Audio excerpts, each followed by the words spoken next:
Petani itu ya bisa dikatakan pandai, tapi dikatakan tidak juga bisa tidak. Orang-orang seumpama kita ke Jakarta, Bandung ya, itu truk nanas sampai gitu, pedagang luar kota udah paham, oh ini nanas lereng kelut, aromanya sudah muncul gitu loh.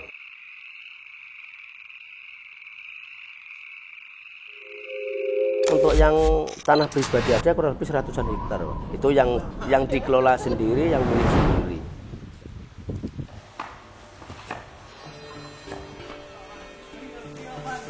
Di Solo itu sampai sekitar 600 juta, sampai orangnya itu buat macung lurah, kepala desa, sampai jadi, sampai berhenti lagi juga belum.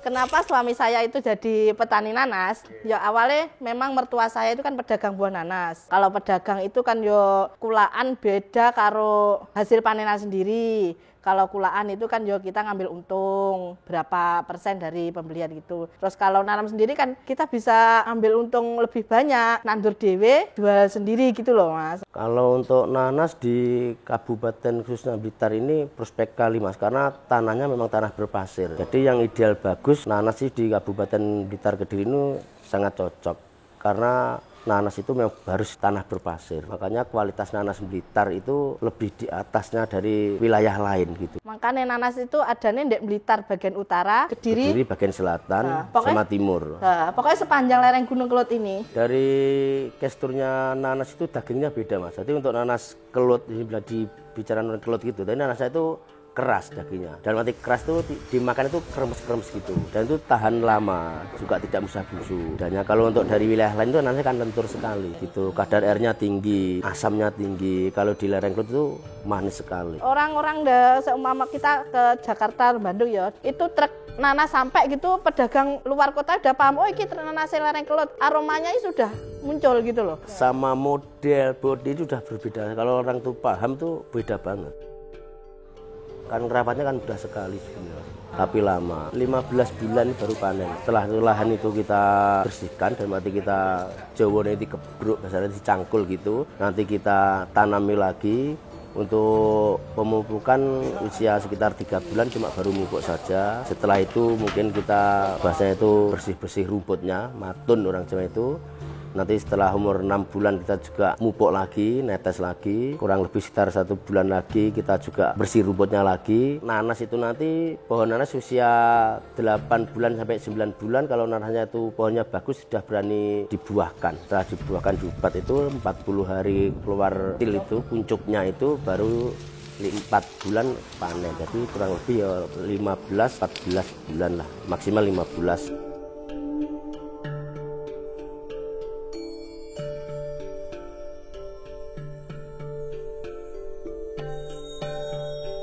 Tapi kan suami saya kan nanamnya lokasi pertama, ini musim tanam, lokasi kedua waktu menyiangi rumput tadi, lokasi ketiga waktu membuahkan tadi. Kan bisa dipanenkan sesuai keinginan kita. Oh aku nanam bulan Januari, berarti nanti panennya 15 bulan lagi, bulan apa gitu, bisa ditentukan gitu loh.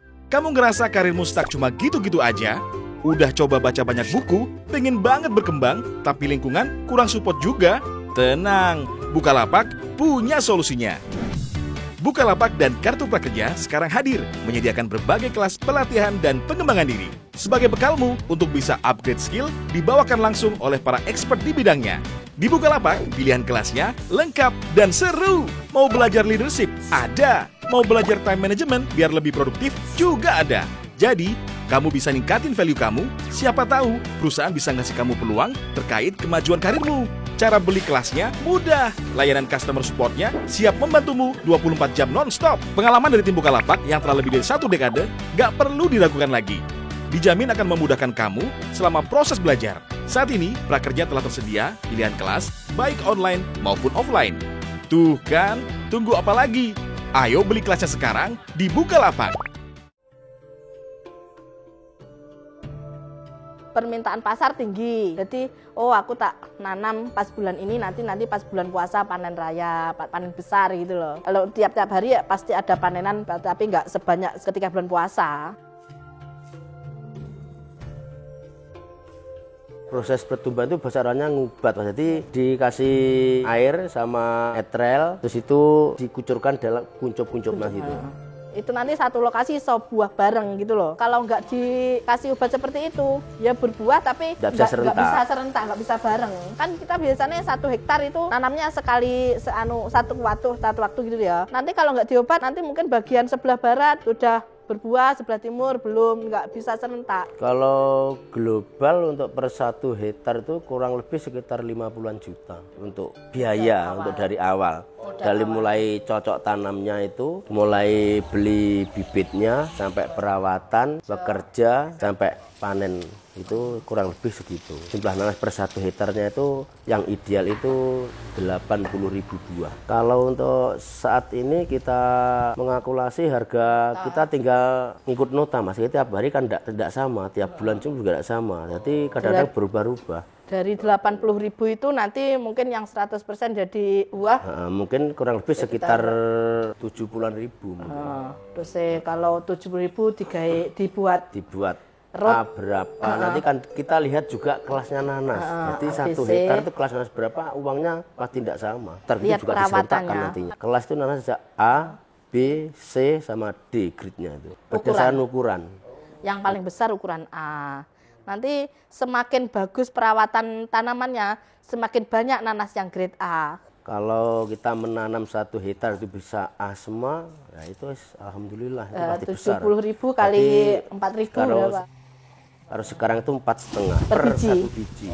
Jadi kalau kali 70.000 itu udah berapa 1 hektar? 70.000 kali nanas harga 4.500 kan dapat berapa dari modal awal 50 juta tadi?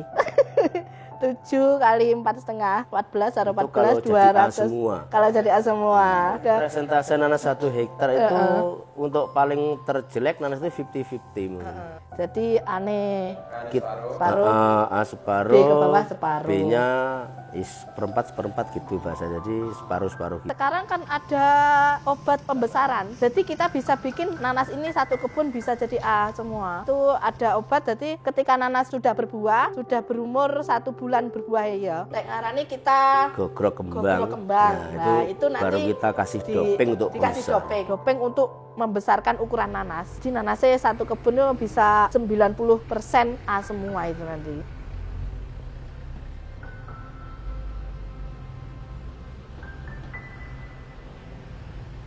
Kayak sekarang kan persaingan juga ketat. Pedagang buah nanas sekarang kan juga banyak. Petani-petani sekarang itu juga pinter-pinter. Dulu itu kita kan suamiku borong. Petani nanas sekarang ini saiki main nota. Jadi harga yang sekarang. Satu lahan itu diborong sekian 100 juta gitu udah apa. Kalau sekarang itu rata-rata nota. Jadi tapi harga kalau sekarang. Sebenarnya petani itu ya bisa dikatakan pandai juga pandai, tapi dikatakan tidak juga bisa tidak. Tergantung pembelian nanas Mas. Kita juga ada rekan kita juga kalau kita beli nota sekitar 4.000 atau berapa itu dia tuh berani 42, 43 ada seperti itu. Tapi kadang-kadang dengan permainannya pemborongnya itu dia tidak paham. Ya, ukurnya tidak beda bisa diambil seperti itu. Nah kadang-kadang petani bisa kalah di situ. Ini ternyata baku. Lagi kadang-kadang petani loh, ini notanya di Pak Pri sekian, bahasanya 4 jual lah. Di sana kok 45, kok kaca kok 300, kok dulu kono karo Pak Pri lagi. Lah orang yang seperti ini mainnya di nanas lah, di grade nanas. Jadi grade A itu bisa dijadikan B itu bisa.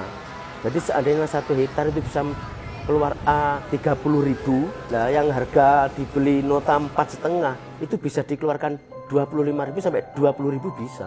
Ya di kan situ. Petani nggak ngerti. Nggak paham grade-nya seperti itu. Tapi kalau saya tuh harga tuh umum. Jadi biar petani juga tidak dikalahkan, kita tidak juga diuntungkan, dia sama jalan. Kita kerjanya jujur. Kitanya jujur dari makanya dari orang tua sampai ke kita itu alhamdulillah petani-petani yang lama-lamanya tetap mencari keluarga kita untuk urusan nanas. Itu di situ. Jadi real belinya tuh ayo A, kalau B ya B, kita tidak pernah bermain di situ. Kalau untuk yang saya kelola ini menimbulkan seudon.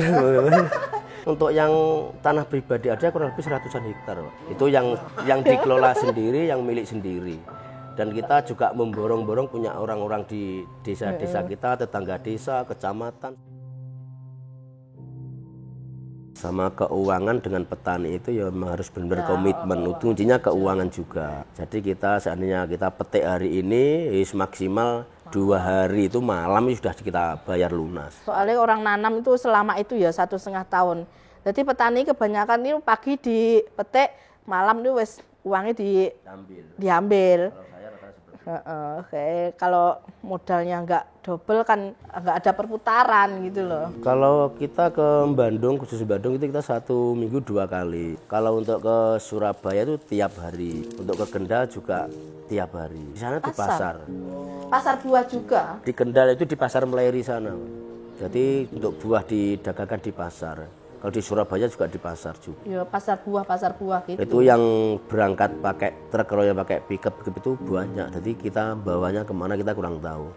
Jadi bahasanya untuk petani yang dasarnya di pasar-pasar kecil-kecil kita kurang tahu. Jadi bawa pickup juga ada. Ya kenapa saya dulu sampai terinspirasi bikin minuman, karena nanas yang dikirim suami saya kan yang cuma grade A, B, C tadi. Kalau ke daerah barat, Bandung, Bogor itu cuma A. Kalau ke Surabaya itu masih ada B, C-nya. Tapi yang D tadi, yang kecil-kecil tadi, biasanya sama suami ini sampai nggak dipetik, ditinggal. Kalau pas ngisi banyak, maksudnya ngisi banyak itu sehari ada 4-5 truk. Tadi kan kuline kan cepet-cepet gitu. Yang kecil-kecil nggak dipetik. Saya itu kan yo jiwa perempuan kan yo ngirit, eman. Kok eman banget kok satu lahan ini kan jadi borong, udah dibeli semua, atau mau ukuran besar mau ukuran kecil kan ya tetap dibeli, udah dibayar kanan. Kan eman nggak dipetik, nggak dimanfaat nih. Dulu biasanya cuma laku lah pas bulan puasa itu dikupasi, diplastiki gitu loh dulu.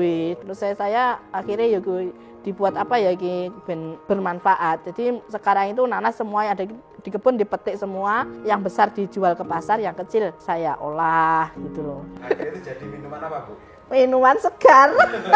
Segar yang gawe iki. Makanya kita ya seger-seger Mas.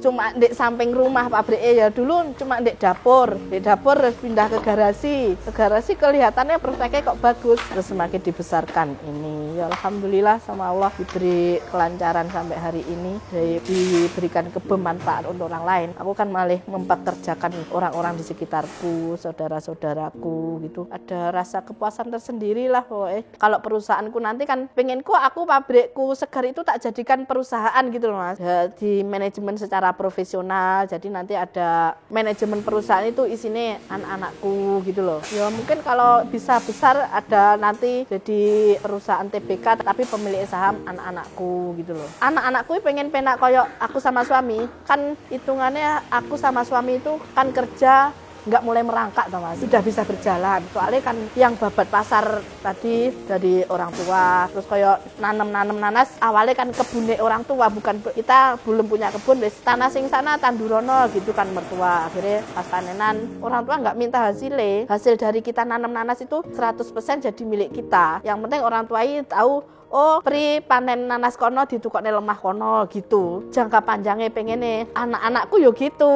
Nah, anak-anakku tak bukakan ini segar ini kan yo tak babat nih. Anakku tinggal gede nih gitulah. Ya seperti itulah. Pokoknya setiap orang tua kan yo pengen anaknya urip enak, sukses gitu. Sukses dunia akhirat. Saya Priati dan ini istri saya Samratul Azizah. Saya dari Blitar. Assalamualaikum warahmatullahi wabarakatuh.